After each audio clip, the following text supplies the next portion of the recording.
that right? One of the no. Good. Yay, great, good. Hey, I came in on the did you hear him take? Come on. Did you hear Senator McCain say he was so sorry you got reelected? You know, one thing I just wanted to finish up with, Senator, is that we are here talking about manufacturing's next chapter. And part of what I've noticed this morning, and largely through the day, is there seems to be a new spring in the step, if you will, of talking about manufacturing, about what's happening in the country, that there are new technological breakthroughs that are happening. There are a lot of problems there, but I can't remember in the last 10, 15 years many manufacturing conferences that weren't just more doom and gloom than they were about possible. Do you get the sense that we're turning a corner in the country? And I imagine you don't think we're turning the country because of the great vision coming out of Capitol Hill over here. So I'm interested in how you see the manufacturing future of the country and what you see happening in the economy right now. I come from one of the hardest hit states, as you know, because the housing situation, at one time more than half the homes in Arizona were underwater, and we are seeing a recovery there. I always said there was housing crisis that started this thing, and the recovery of the housing in the United States would be the sign we're coming out. I think that's really good news. This whole new thing of natural gas and fracking, Amy and I would agree that within 10 years or 20 years, whatever, we're going to be energy independent. My God, can you imagine how that changes our reliance on the Middle East and all our national security priorities, et cetera? I think that small businesses are starting to feel better. I do think, though, that the looming deficit and debt are the long-term crisis that we need to address. Short-term, I am certainly more optimistic than I was a year or so ago, and I still believe that this is the most entrepreneurial, best nation in the world still for invention and innovation. That's why they were invented here. Now, unfortunately, they're made someplace else, but they were invented here. And this has changed the world. This has changed the world. I've spent so much time in the Middle East, and I can tell you that social networking is something which has not only changed the Middle East, but it'll change China, it'll change Russia, and it's changed us. It's changed our lives. You can imagine. I can't tell you the changes that are going to... We had this conversation a little over 2 years ago. Ben Ali's in power, Gaddafi's in power, Mubarak's in power, al-Assad in Yemen's in power, and there's no uprising in Syria. So what do you think the world's going to be like a little over 2 to 3 years from now? And may I say, not only is Senator Klobuchar one of the hardest working members of the United States Senate, but she's one of the most pleasant to be around, and she takes my insults and other barbs with a great deal of good humor, and I enjoy being with her. Well, before he leaves, I want to say that this Senator McCain standing up like this on immigration is going to make all the difference, and we're just excited about what's going on. Other thing you should know about him: whenever you travel with him as a woman in a foreign country, and it's all guys that are in power in that country, does he ever make sure you say, this woman is a senator from the state of Minnesota, and you should listen to her? Well, ladies and gentlemen, that's what he does. He's a great guy. Thank you, Senator Thank you, McCain. Amy. Ladies and gentlemen, I would just say just a quick word about John McCain, because we're talking today about immigration, migration, but over the years in my role at New America Foundation, I've seen Senator McCain talk about detail. I mean, I've been with him where he was steaming on campaign finance and went over to meetings on the House to kind of drag people into any sort of action, of looking at what the public interest responsibilities were of broadcasters to try to end a lot of the corruption on the money side of politics, of, you know, whether it's national security issues, whether you agree or not. Senator McCain he is a genuine, you know, we often talk about being a hero because of his military service, but I think there are heroes in you know, after seeing the Senate, there's a lot of passive legislative stuff that are done where people just don't take responsibility for what they do, and you very much do, and it's a real honor to have you with us here today. So thank you so much. Could I just mention one? Yeah. I came through Phoenix Sky Harbor Airport. Guy runs up to me and says, hey, he said, anybody ever tell you look a lot like Senator John McCain? I said, yeah. And he said, doesn't it sometimes just make you mad as hell? Thank you. Good to see you. All right. Hello. Thank How you. are you? Good to see you. Very good. We've been having a fun time, sort of a lightning round. We had Michael Bennett Okay. here a bit Yes. earlier, and now we are, as you know, spend a day. Everybody here deserves a medal, sort of like having gone through a marathon of having started early this morning and run all day about this exciting topic of advanced manufacturing. And you've got at it and you basically said, hey, there's a hole in the system. There's a gap in the system where we are not really grabbing the smart, brightest people, but to a certain degree, the American story is in part being the brain drain problem for the rest of the world, that you bring a lot of great, smart people here, you keep them, they invest.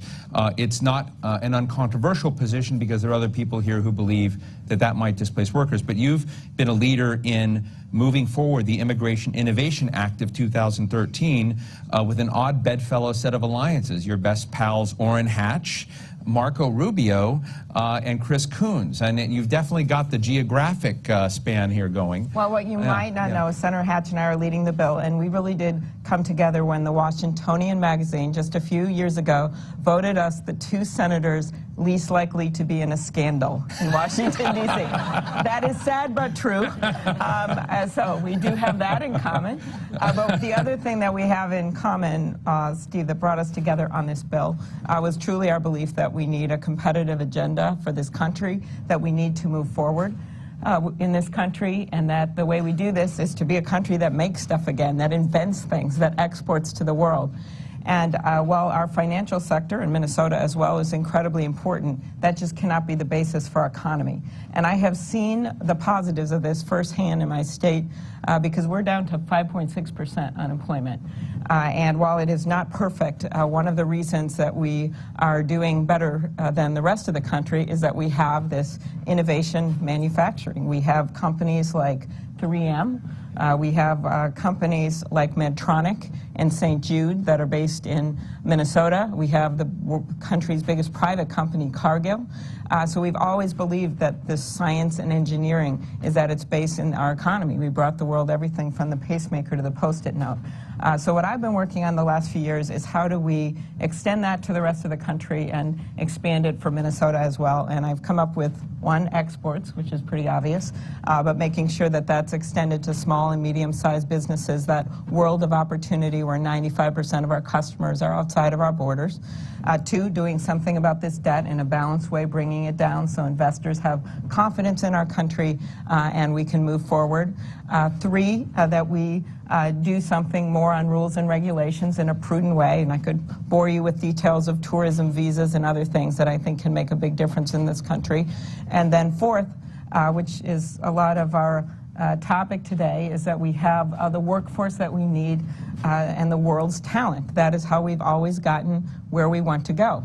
Part of this is training our workers for the jobs that are available today and tomorrow, but part of it is also opening our doors to people from other countries. 30% of the Nobel laureates, U.S. Nobel laureates, are foreign-born when you go through our country's history. And yet right now we have a situation where we have unlimited caps for sports players. And you know, Minnesota's a big sports team, right? Vikings, Twins, the Wild. We haven't had the best years, but we love our teams. The Wild hockey team, NFL hockey team, over 50% of their players come from other countries. Most of them are probably We have unlimited caps? Yeah, you can. Look at the sports team. It's unlimited teams. Yeah. So we do that, but what do we do with our engineers and scientists? We have a 65,000 cap right now for H-1B visas. That is a third of what we had in 2001. We have gone down of what we're allowing in our country and in our workplaces. And what's happening, as I'm sure you've talked about today, is we're basically training our competitors. People are coming in, getting degrees in our universities, and if they don't have a job right away or an ability to get a green card, we send them back to India to start the next Google. Well, I think that, you know, let me just raise the fair criticism of that, because it's come up a couple of times today, is that I get the logic of bringing these smart, talented people to the country and keeping them here and having them in the milieu of what we have in the United States. But what about the people here? I mean, Thea Lee of the AFL raises points. He says, why are we so bad at taking engineering talent we have, or human talent that we have in America, and somehow getting them into those boxes, getting them into those jobs. We've been talking about this for 20 years or more, and yet we seem to do a miserably bad job, so we turn to the issue of importing those people as opposed to transforming ourselves. Well, I think we are. And that's the question John McCain asked me to ask you. Oh, that's good. Yeah. What else did he say? No, I do think that we're seeing some improvements. Certainly in my state, more and more kids are going into science, engineering, technology. My daughter's 17. I've seen those school science fairs, something we never did in high school, and there they are, you know, at least 15, 16-year-olds competing with their experiments, and there's been a sea change in that way. But the other thing you have to also realize is that in addition to training our own workers and making that a huge priority, and remembering that it's not just the 4-year degrees and the advanced degrees, it's also those 2-year degrees in technology that are really important. We have to also realize that 20% of the job openings right now, the president gave us a statistic at our retreat yesterday, so I'm getting it from him, are open in the technology sector. And so that's why we have always had a combination in this country, always, of training our own and then opening our doors to others. And my response to this argument is that actually what's happening right now is if we don't allow people in, then we're contracting out with them in other countries. And then when they hire their research assistant, that person is French. I know of a small business in Minnesota that didn't get their application in time. That cap of 65,000 H-1B visas got filled, so then they contracted out, and when that person hired people, they hired them in France. What are the numbers? Mayor Bloomberg, Mayor Castro commissioned a study. For every H-1B visa we have, it generates nearly 2 jobs in America because of the people that they hire. So I think that would be the answer to that, is that it actually, when you look at the numbers, we create more jobs here when we have the scientists and engineers, knowing that at the same time, simultaneously, we have to train people. And that is why, by the way, in the bill that we now have 15 authors on, completely bipartisan in just 1 week, is what the bill does is it says, okay, we are going to, at the same time, raise the cap from 65,000 to about 165,000 in the first year, and then we're going to have an escalator of 20,000 a year until we reach, I think it's 185, until we reach 300,000. And that is the bill as we proposed it right now. But at the same time, there's going to be an increase, and the Chamber has supported this bill, $1,000 of each visa application, and that money will be used for STEM training, for science, technology, engineering, math in our own schools. And it's going to be no small sum. At a minimum, it's $3 billion in 10 years, and it could be as much as $5 billion in 10 years. So we've gotten to that in the bill, again, a bipartisan bill, by combining educating our own students with making it easier to bring in some of these best and the brightest. I mean, as I told you, I've looked at your bill, and what's really interesting about the bipartisan support you've generated for the bill is the likelihood of bipartisan opposition. And, you know, John McCain is probably going to have to stare down Ted Cruz at some level on some of this. Who do you need to stare down within your own ranks? Well, I think part of this is it's complicated to explain. We did come up with a cool name, Immigration Innovation I squared. I squared. You're going to remember the name of it as a way of explaining it, and then we have to, you know, make it as simple as possible to explain. I think part of that is making very clear that when you look at the numbers, it means more jobs in America, and that we're doing things to train workers at the same time. I think those 2 points get at what could be some of the criticisms of this bill. And I mean, so you're not going to talk about who? I don't like to predict. Maybe we will have no critics. Oh, that's good. Kidding. You know, you don't want to make critics when you don't have them. When you were at the retreat, did the president applaud this? Did he say this is? The president actually mentioned this part of immigration reform. He mentioned, obviously, the path to citizenship and all the other things that you probably talked about today that are being worked on with the Gang of Eight. And by the way, our bill, and Senator Ruby and I feel really strongly about this, will be included in the overall bill. That's the plan. It's not going to be, well, we're getting authors and support on its own because it'll generate a different kind of support. We believe that it should be part of the overall bill. Yeah, we had Tom Khalil of the, I guess he's deputy director of OSTP now. I don't know if you know him in the White House, one of the smartest guys in Washington. I mean, do you guys know Tom Khalil? He's fantastic. He seems like Columbo and seems kind of bumbling sometimes, but he's really, really smart on these issues. And he did tell me that the administration supports removing the country caps, so the 7% caps. Well, that's with the green cards. Right, right, and that they support a kind of entrepreneurial startup visa, so that those entrepreneurs that come here and basically start businesses that are part of probably will that. be a separate bill that I'm supportive of. That'll be another yes. bill, and there was another element of this as well, but it seemed very much aligned with the kind of core components of your bill. So it seems like you're already moving along and having. No, we are, and impact. we're building support, working with them, and it's, you know, there have been proposals. I should mention also we've been focused on the H-1Bs, but there is green card reform in here as well, which is changing those country caps for green cards and literally stapling a green card to a diploma for advanced degree holders, something we don't do now.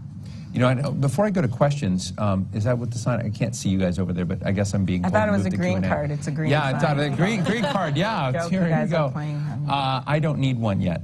But before I go to question, I do want to ask one question, because one of the reasons why I was so committed to today's discussion in this conference, and you and I have talked about this, is I had an experience a few years ago where I had 3 back-to-back talks. One was with Christine Lagarde. Now she's head of IMF, but then she was the science and tech minister for France. Mm-hmm. And we had then President Bush's science and technology officer, John Marburger, there, saying we had a real crisis brewing in U.S. universities, that because of 9/11, we were blocking smart, talented people from coming in the country, and through every visa category, we were rejecting. It doesn't matter whether they were tourists, just, you know, they were just big blocks. Nobody wanted to take risks with people coming into the country.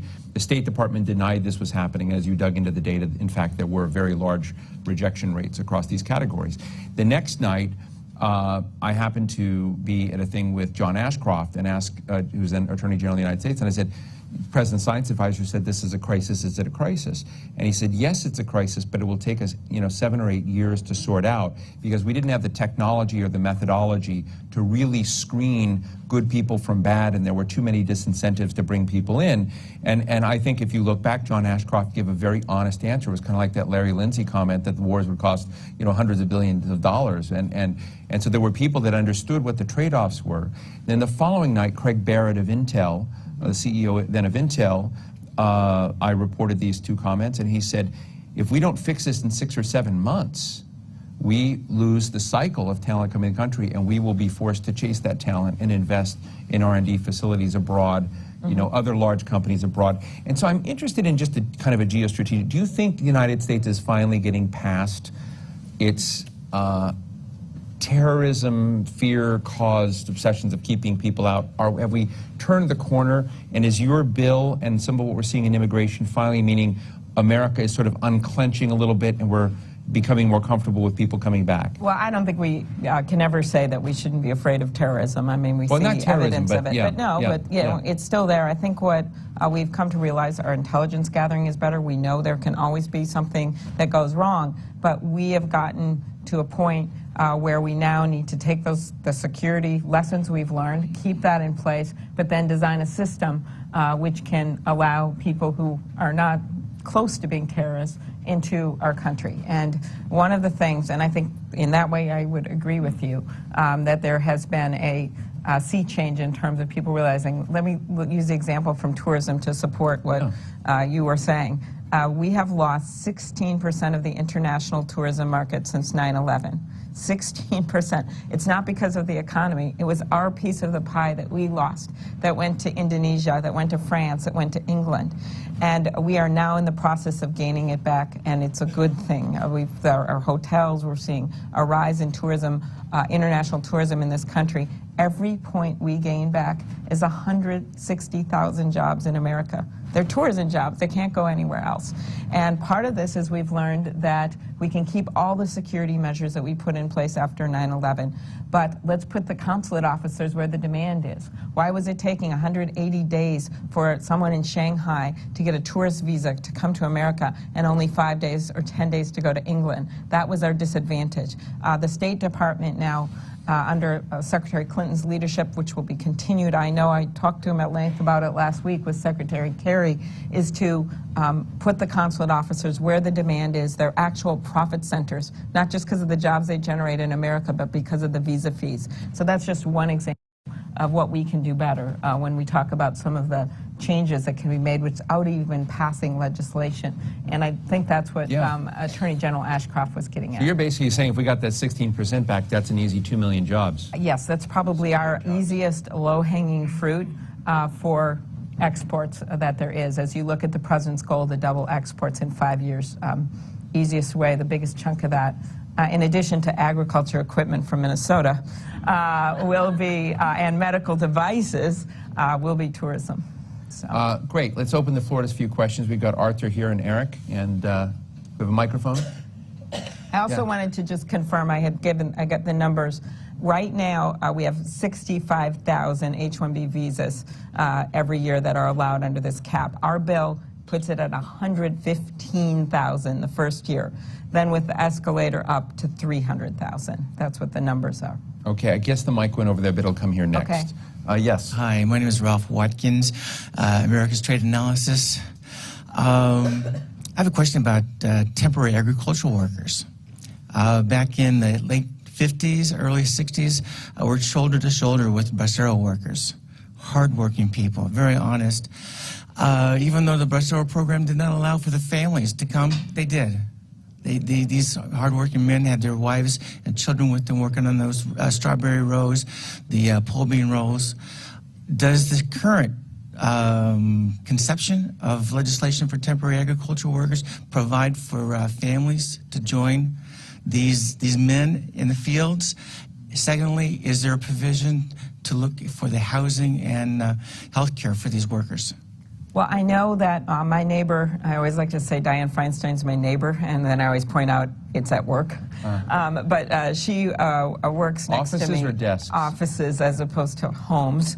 But anyway, she works next to me, and she is working very hard on that piece of the bill and knows very well what you're talking about, sir, representing the state of California, working with Senator Rubio and others on that bill. And I know they're in the middle of negotiations, so I don't want to put words in her mouth about how it will work, but I know that that family concern is a piece of her concern. I mean, it is interesting that the AFL-CIO and certain labor unions have a very proactive, I would argue, progressive position on this and are out advertising and moving that now. And I asked Senator McCain a minute ago, he says, yeah, we're not saying they're exactly in the same place, but, this is important, and it's a larger picture where seemingly fighting pieces. He was talking about Kennedy and others with his earlier legislation, that there's more goodwill to try to move this forward than used to be the case. And it would be, again, rolled into the bigger bill. And I think it's a good thing that we have these two bills that are arguably pretty complicated, but in such separate things. The ag workers and then the one that I did with Senator Hatch, this I-squared bill, because they are completely related to the immigration issue, but it's good that we're going to get the language done on those bills soon, I think, because they have been traditionally very complex areas, and that's part of why we're proceeding in this way. Okay, I'm getting the axe, but Arthur, real here. Very briefly, you touched on tourism being a revenue stream that the United States is missing out on. There's been no greater champion than yourself and Senator Mikulski and Kirk on no more visa waiver, pleasantries. visa waiver program The expansion. only one's mean questions. Yeah, mean questions.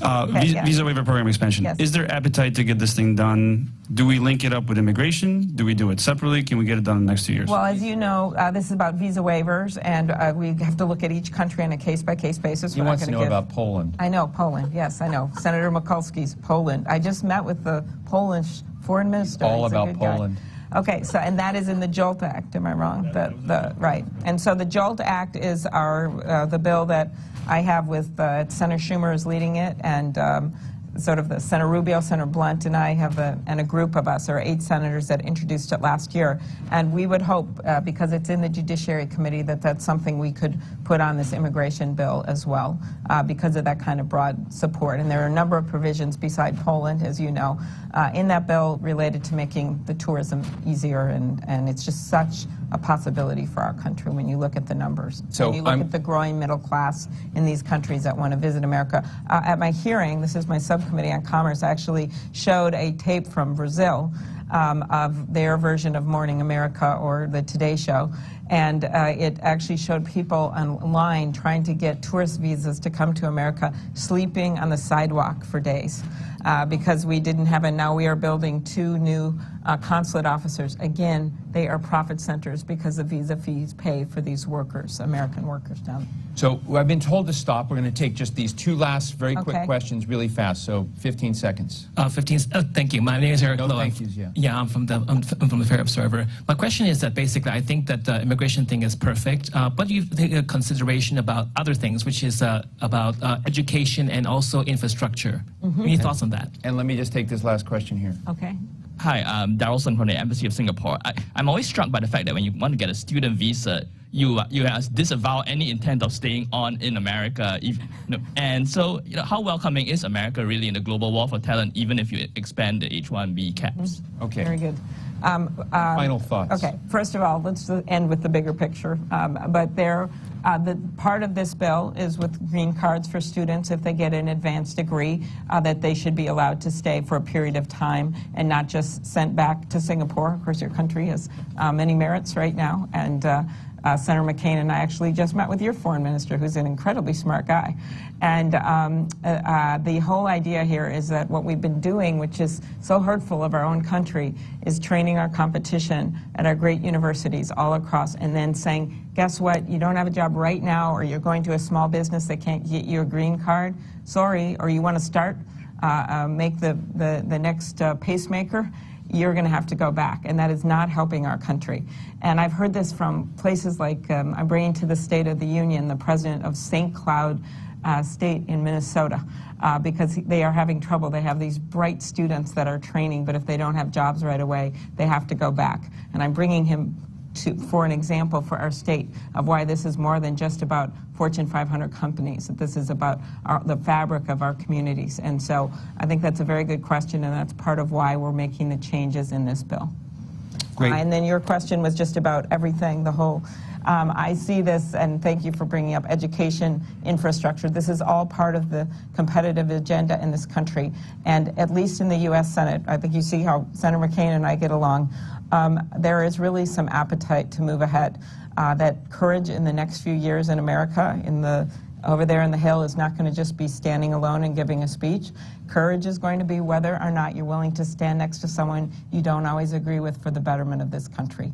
I believe this, and that's how we'll move forward. You know, as Elizabeth Baker Teffer, our CEO at Atlantic Live, close out session, I just want to say a word of thanks to Amy Klobuchar and also John McCain and Michael Bennett. This was, a real nice lane, because this issue is hard. I think many of the issues we talked about today, throughout the day, are highly consequential. But what the face of the American workforce is, and how to deal with some of these issues where America, in a way, has been in such a self-defeating position for a long time, it's tough to move people out of their grooves, and I really do think that you're helping to make that happen. So, Senator Klobuchar, thank you so much. Appreciate it. We love Minnesota.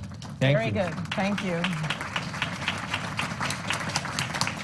Yes, and my thanks too to Senator Klobuchar for tying a bow on this terrific day with this important issue of immigration and how it ties to manufacturing and jobs. And thank you, Steve, for doing a great job with that lightning round with the 3 senators. Thanks to all of you for being here for this busy day on manufacturing's next chapter. It was a great day, and we appreciate you in the audience and those watching via live stream. Thanks as well to our presenting underwriter, GE. Without their support, we could have not put together this terrific day. And they will be with us in hosting a reception immediately following this session. We'll be in the room next door. I know Jeff Immelt will be there and would be happy to meet many of you. So thanks to GE, and thanks to our supporting underwriters, the Center for American Progress and the American Action Fund as well. We're very happy that they were with us and that you all were as well. And thank you very much. Thank you.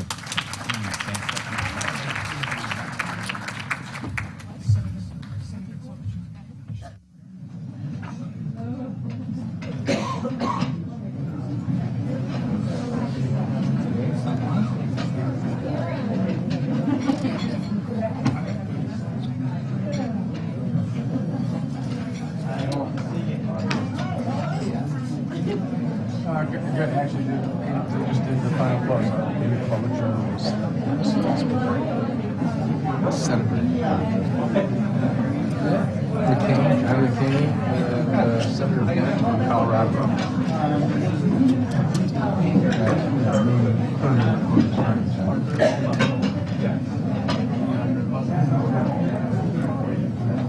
Not the very first thing in the morning, no.